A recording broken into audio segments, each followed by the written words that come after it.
I was watching the CERN ceremony, ritual, yesterday when they were doing the countdown and the thumbs ups and the handshakes, and the significant part of it is when it's turned on. This whole thing about we're gonna start smashing particles together. Do you think they wait to make sure they have the transparency of everybody watching? Of course not. I don't even know when it's been turned on. I mean, when it was really turned on.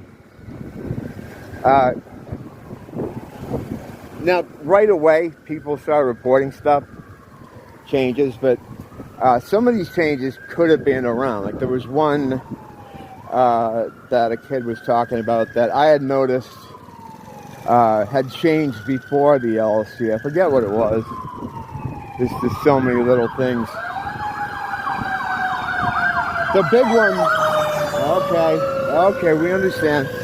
The big one that I think is interesting is that CERN has now created the internet, which was, I mean, to me that was new, and to a lot of other people too, that was a new thing. Maybe there was some like a professor or someone that worked there that was instrumental in making it, and then, I mean, we don't know who really put that whole thing together. I'm of the mind that it comes from a very dark place, but supposedly the story was the military had been kind of building it over the years, not for commercial application, but more for communication, and they were laying the foundation for what would become the internet, I guess as early as the late 1960s, unknowingly, creating some of the earliest systems that would then be grandfathered in to the larger internet project. But I always thought the modern internet as we use it now originated from MIT. Certainly not CERN, but I guess they gave themselves that. Some of these changes that included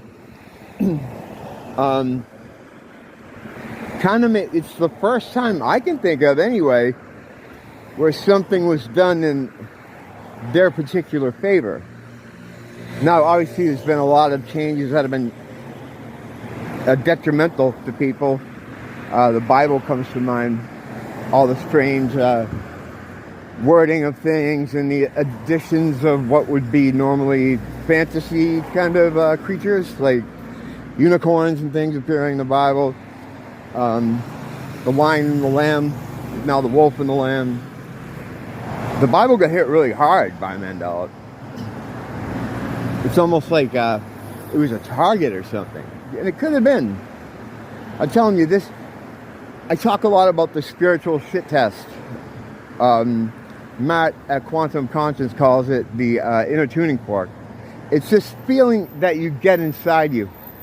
And I think it has to do with being aware of reading frequency. Because everything travels on frequency, lies, truth.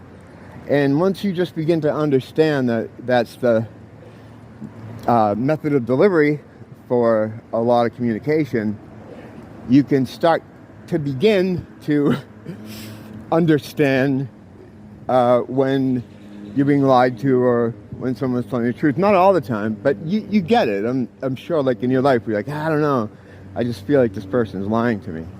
I believe that's because you're recognizing a frequency, not a lie with that particular person, because I think that person's full of shit transcends people. It transcends different individuals, and you can run into it several times with different people.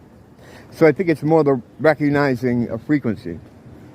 Because the way all this stuff seems to work, in my opinion, in my observation, is once you become aware of a concept, you get not more knowledge on the concept, but the idea gets in your head so that you kind of recognize it when it comes around. you don't get necessarily a better understanding of it, but you get an idea that, hey, this could be that. Again, I mean, that's not a front brain thing. You're not saying that in a dialogue sense. It's more like a subconscious thing. You know, not all of your subconscious is out to get you, you know. Just about 85% of it. But yeah, the first words out of the director's mouth after they officially started it up, everybody gave their thumbs up, and they did this handshake that was really significant, supposedly, to kick things off. And by kick things off, I mean, they'd already turned the accelerator on, but they were running experiments. They were particle smashing. And people pointed out that they looked a bit nervous. Everybody seemed a bit like awkward and like they were scared. I think they were probably nervous and a little bit scared, not because of the collider, because they wanted the show to look good.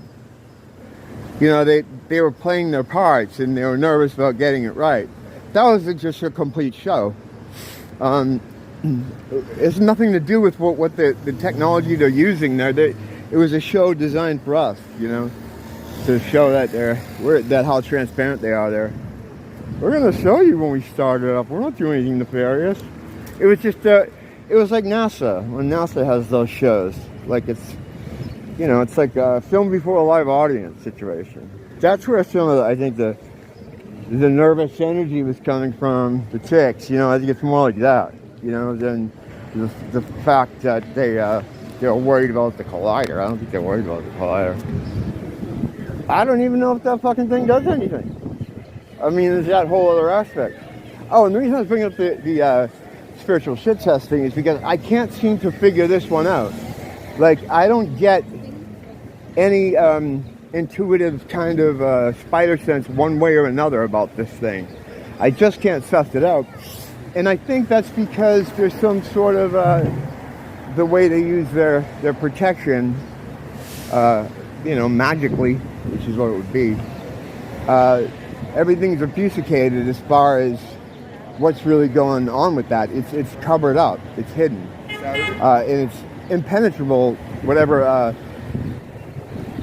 magic they're using to keep it hidden, or to keep everything surrounding it. Like, I don't get a sense of anything about that. And I think that's why it's such a interesting and reoccurring mystery. But yeah, I'll be keeping track of the new changes. I've seen a bunch of little ones, nothing really. I think the other night I talked about some of the first major ones. The New Zealand thing was, you know, one of them. And there's a couple other smaller ones, but yeah, it's gonna take a couple days for people to kind of start reporting that stuff in. I don't know. Just have to get away from people sometimes.